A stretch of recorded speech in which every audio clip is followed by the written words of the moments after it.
Tervetuloa uuteen videoon. Kun meikä paljasti, että mä lähden Japaniin, mun kysytyn kysymys oli, että minkä takia lähit Japaniin. Ja mulla on niin monta syytä, pienempiä, isompia tekijöitä. Ja mä ajattelin, että tää nyt on loistava mahdollisuus käydä niitä syitä ja tekijöitä läpi ja aloittaa tietysti kevyimmästä. Mä oon pitkään miettinyt niin kuin rahan käyttöä Suomessa ja mä mietin, että mulla menee 900 € siihen, että mä asun yksin yksiössä Helsingissä. Sitten menee tietysti kuluihin ja ruokaa rahaa. Niin menee ihan sikana rahaa ja Suomessa asuminen on tosi kallista. Mä aloin miettiä, että mikä pitää mua täällä, mitä syytä mulla on asua Suomessa. Sen lisäksi mä teen sisältöä, mutta sekin sisältö voi olla ihan mitä tahansa. Ei mun ole pakko tehdä sisältöä Suomessa.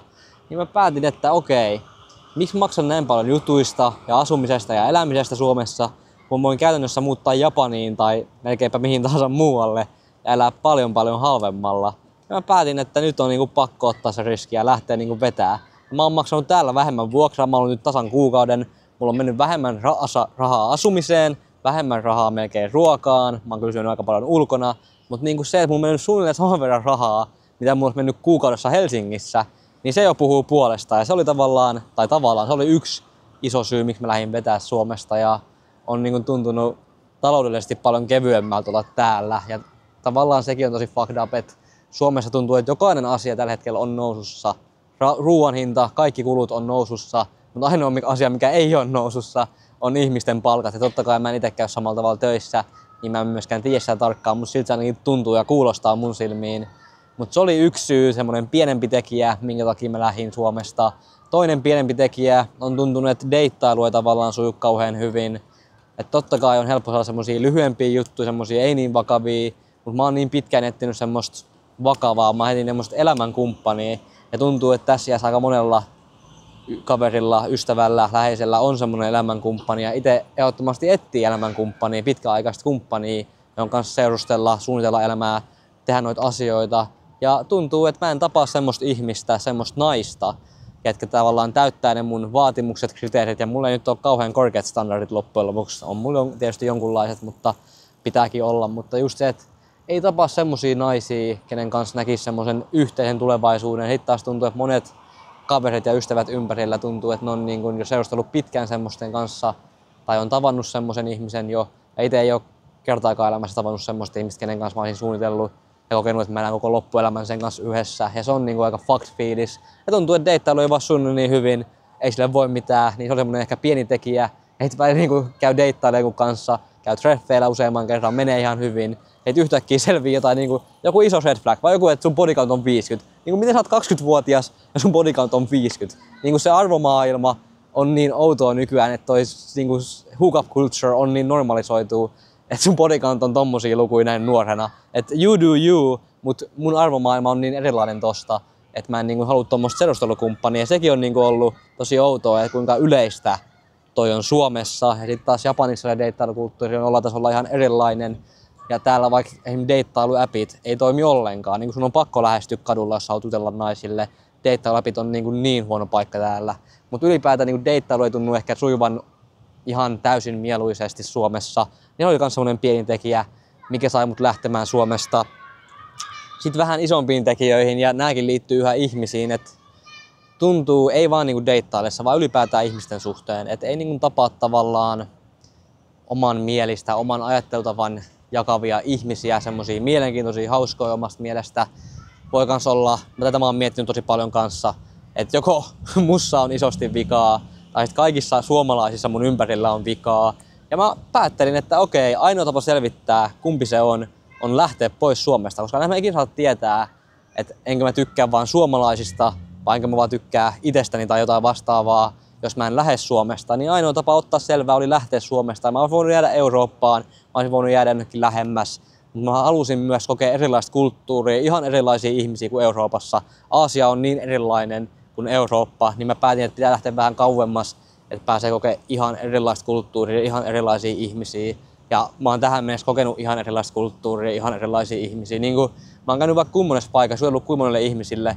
Ja totta kai siihen vaikuttaa, että mä oon ulkomaalainen, mä näytän erilaiselta, mä oon niin kuin ihan erilainen ihminen, mihin on tottunut. Mutta se, että ne on niin iloisia, niin onnellisia, niin kuin hauskoja, niin kuin hymyileviä, vaikka mä en ymmärräkään niiden kieltä välillä, niin ne ottaa sut niin ilosurin vastaan. Sä et ikinä suomalaisena Suomessa saisi samanlaista kohtelua. En tiedä, Japanissakaan japanilaisena samanlaista kohtelua, mutta silti musta tuntuu, että kaikki on tosi iloisia, että sä oot paikalla, vaikka sä et edes tunne niitä. Se on crazy ja se on tuntunut tosi erilaiselta ja joltain, mitä mä en oo ikinä kokenut Suomessa. Totta kai mä oon kokenut, että mä oon ollut jonkun onnellisuuden lähde siinä hetkessä, mutta en mä oo kokenut sitä samalla tasolla, että kaikki siellä huoneessa on ihan innoissaan. Se on totta kai se, että sä oot ulkomaalainen, se on se iso tekijä ja vaikuttava varmasti siihen, mutta se fiilis on ihan erilainen ja se tuntuu tosi se piristää omalla tavallaan, että tuntuu tärkeältä huoneessa, jossa ei tunne ihmisiä. Et Suomessa taas sun pitää tehdä vaikutus niihin ihmisiin ekana, että ne edes kattoo sua päin, se on ihan eri maailma. Niin se oli yksi iso syy, että tuntuu, että ei tapaa. Mulla on huikeita ystäviä, täällä on aika kylmä, mä hupparin päälle, mutta mulla on huikeita ystäviä, että en meinaa niitä, mutta just, että tuntuu uudet ihmiset, ketä tapaan, ei ole semmosia mielenkiintoisia välttämättä. Ja mä en halua olla mitenkään ylimielinen, mä en meinaa, että mä olisin mielenkiintoinen tai hauska. Mutta se on ehkä ollut semmonen iso fiilis, iso tekijä, minkä takia mä voisin kokea jotain uutta, uusia ihmisiä, erilaisia ihmisiä. Ja päätin lähteä, iso tekijä kanssa, että päätin lähteä sen takia myös pois täältä, pois Suomesta. Ja mä itse asiassa kuvasin tämän videon jo, missä puhuin näistä asioista 2 viikkoa tai pari viikkoa ennen kuin mä lähdin Japaniin. Sitten mä olin sillä okei, mä vaan inisen tässä videolla, en mä viiti postaa tätä. Sitten mä kuvasin tämän uudestaan 2 viikkoa sen jälkeen, kun mä olin ollut täällä. Ja mä olin taas sillä että nyt mä taas inisen näistä asioista, mutta vähän eri tavalla vaan. Sitten mä olin että en mä viiti postaa tätäkään. Kun semmonen näiden asioiden myöntäminen, mitä mä kohta myönnän ja puhun, epäonnistumisen myöntäminen on niin vaikea asia. Varsinkin kun tuntuu, että miehiltä odotetaan niin paljon onnistumisen ja menestymisen suhteen, niin sen myöntäminen, että on epäonnistunut jossain, on niin vaikeeta. Niin sen takia mä en viittinyt postaa kumpaakaan niistä. Ja nyt 3. kerran kun kuvaan, niin mä pyrin postaamaan tänne. En mä muuten olisi kuvannut niitä alun perinkään, mutta nyt mä on saanut aikaa ja rauhaa ja tavallaan rauhoittumista. Kun musta on tuntunut niin vihaiselta maailmaa kohtaan tosi pitkään. Mä nyt oon viimeisen vuoden kehittynyt siinä, mutta kun mä olin nuorempi, niin tuntui, että mä oon vaan yksin. Ja mä olinkin yksin, koska mä asetin itteni siihen tilanteeseen, että mä olin yksin. Mutta sen seurauksena oli tosi vihainen tavallaan maailmaa kohtaan, että kaikki on muiden vika, mutta nykyään mä mietin vaan, että ei se ole kenenkään vika ja tuntuu, että on kehittynyt siinä mielessä ajattelutavan suhteen ainakin johonkin suuntaan. Mutta ehkä isoin syy ja viimeinen syy, minkä mä tähän nyt loppuun sanon, on ollut se, että mä oon tehnyt somea nyt 5 vuotta. Mä tein alun perin sitä, kun mä kävin töissä siinä samalla. Sitten mä lopetin työt, oon tehnyt somea nyt 2 vuotta täyspäiväisesti. Ja tuntuu, että mä oon vaan epäonnistunut epäonnistumisen jälkeen somen suhteen. Mä en edes sanottuna, ja tää on vaikea myöntää ja sanoa, koska ei kukaan halua myöntää omia epäonnistumisiaan. Mut en pysty elättämään itteeni pelkillä sometuloilla, vaikka kuinka kovasti haluaisin. Mä oon rakastanut tätä, mä oon tykännyt tosi paljon tehdä tätä ja tää on ollut mun intohimo tosi pitkään. Mutta se intohimo kuolee aina pikkuhiljaa ja epäonnistuminen on tosi tärkeää. Sun pitäisi oppia, sun pitäisi kehittyä epäonnistumisista. Sitä mä oon tehnytkin, mutta samalla kun sä epäonnistut, sä et saisi ikinä lannistua. Sun intohimo ei saisi kuolla siinä samalla. Mutta kun sä epäonnistut tarpeeksi pitkään, ilman mitään onnistumisia, ilman mitään vakuutuksia, että kukaan sun ympärillä uskoo suhun, ilman mitään tuloksia, niin totta kai sä lannistut siinä jossain vaiheessa. Ja yksi syy, miksi mä sanon, että uskokaa itteenne aina videoiden lopussa, on koska kukaan muu ei sano mulle ikinä, että usko ittees. Kukaan ei sano, että mä uskon suhun, mä uskon sun tekemiseen.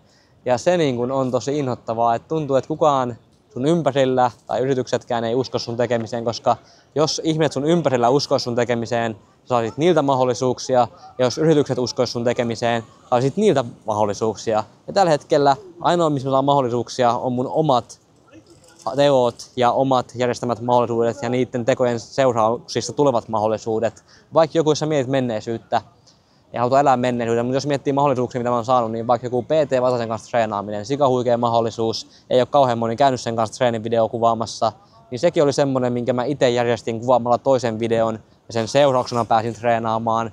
Ja tavallaan tommonen mahdollisuus on vaan semmoinen, mitä luo itse. Ja totta kai kaikki mahdollisuudet pitää luoda itse, jos tajutte mitä meinaan. Mutta tuntuu, että ihmiset mun ympärillä saa mahdollisuuksia muilta ihmisiltä niiden ympärillä tai sitten vaan jostain yrityksiltä, ihan mistä on tuleekin. Niin musta tuntuu, että mä en saa samanlaisia mahdollisuuksia. Ja siinä alkaa miettiä, että okei, mikä musta on vikana, onko mä ruma, eikö mä oon hauska, eikö mun kontentti ole hyvää, oonko mä vaan huono tyyppi, niin alkaa miettiä noita asioita ja siitä tekee vielä pahempaa se, että välillä niin kuin, ei saisi verrata itsensä muihin, mutta totta kai some on niin helppo näkee muiden onnistumiset ja näkee vaan omat epäonnistumiset. Niin välillä tulee niin kuin somevaikuttajia ihan tyhjästä. Joku ilmestyy jostain, niin kuin, alkaa tekee somea, TikTokia vaikka, tekee 3 kuukautta, ehkä puoli vuotta. Ja yhtäkkiä sä katsot sen sisältöä, sillä on 10 000, 20 000 seuraajaa, ihan normaali määrä, mutta se saa yhteisötä koko ajan. Saat miettiä, että onko tämä tyyppi niin kuin tosi hauska, tosi komea, tosi hyvä myymään itteensä, onko tosi hyvät kontaktit, vai onko mä vaan ihan perseestä, onko mä ihan surkea näissä kaikissa jutuissa.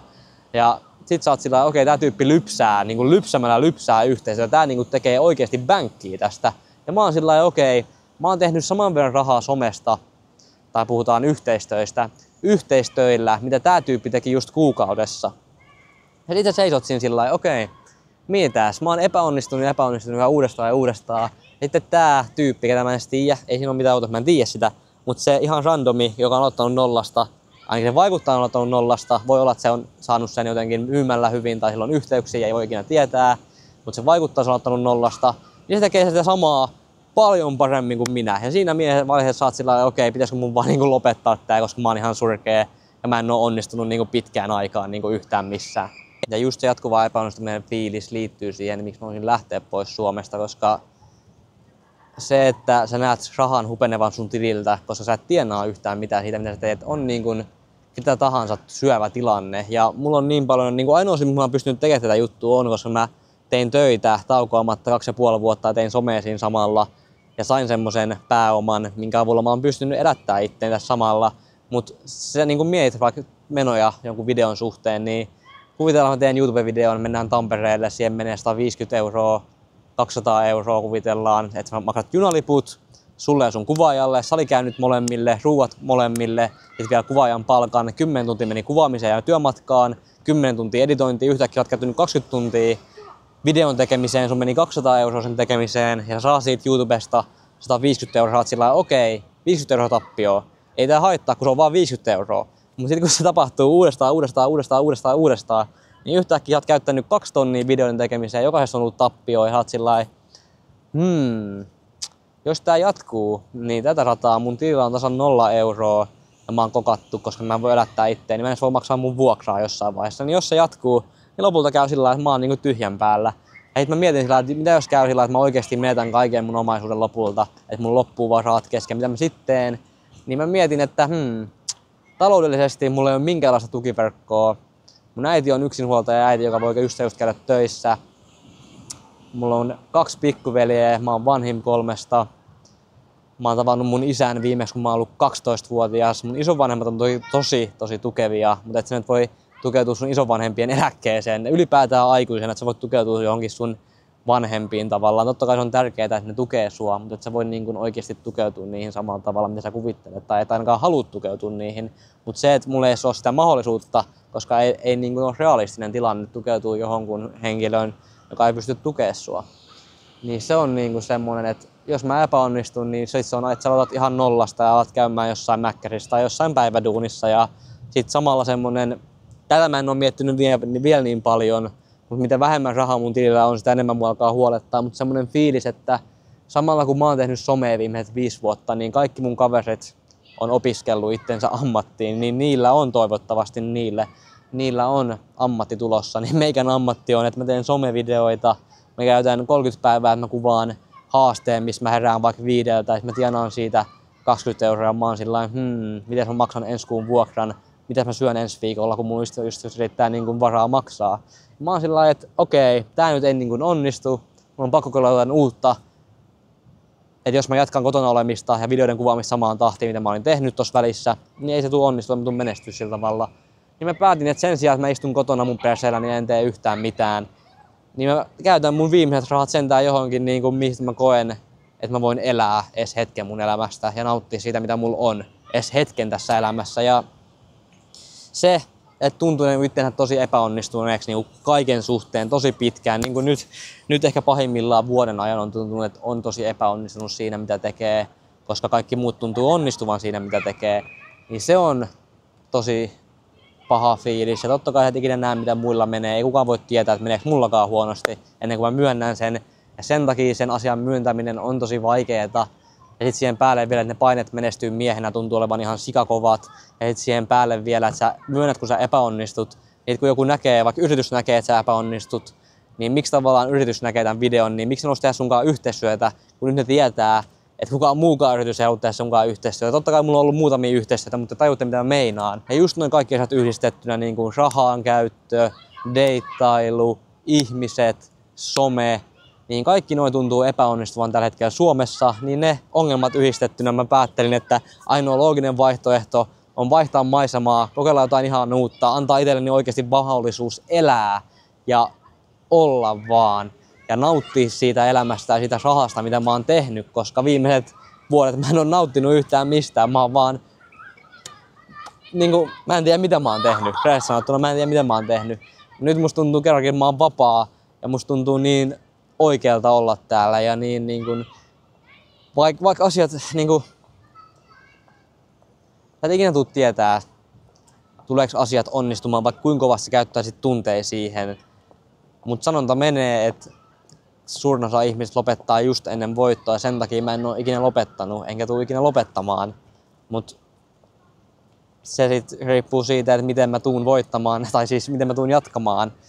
Niin kuin voittaminen kuulostaa kauhean koki, mutta miten mä tuun jatkamaan, se riippuu siitä, miten mä päätän itse mennä ja miten nämä asiat loppujen lopuksi menee, niin se riippuu siitä, mutta mä en aio luovuttaa kuitenkaan, vaikka niin kuin mä haluaisin lopettaa, mä haluaisin luovuttaa kaiken suhteen. Niin kuin rehellisesti kaiken suhteen tekisi välillä mieli luovuttaa, mutta jos sä luovutat, niin silloin sä vasta häviit. Ja sä et voi hävitä, jos sä et luovuta. Niin olipas nyt motivoiva puhe tähän loppuun, mutta niin kuin, sitä se on, sitä se elämä on. Elämä on epäonnistumista, elämä on onnistumista, elämä on mahtavaa kuin on Japanissa. Ja, niin, toivottavasti toi oikeasti vastasi teidän kysymyksiin. Tuossa oli niin paljon jäppäämistä. Mulla loppui just akku tästä kamerasta, mutta toivottavasti tää nyt vastasi siihen kysymykseen, että miksi mä lähdin Japaniin. Just noin niin kuin kaikki asiat yhdistettynä on tuntunut niin oikealta, niiden seurauksena niin oikealta lähtee pois Suomesta, kokeilla jotain ihan uutta itselleni ja on niin kuin, täällä on mahtava olla. Niin kuin, täällä on ihan huikeeta. Mutta sovitaan näin meidän kesken, että 15 tykätyntä kommenttia tässä videossa. Mulla on tullut niin kuin paljon muitakin kysymyksiä liittyen tähän, niin 15 tykätyntä kommenttia kautta kysymystä. Niin mä teen niistä semmosen Q&A-videon. Q&A Japanissa, joku huikea tommonen video. Niin pistäkää kommentteihin, tykätkää teidän lempparikysymyksestä / kommentista. Mä vastaan niihin tulevalla videolla. Meikä lopettaa tämän videon tähän. Uskokaa itteenne, niin voit saavuttaa mitä vaan. Let's go!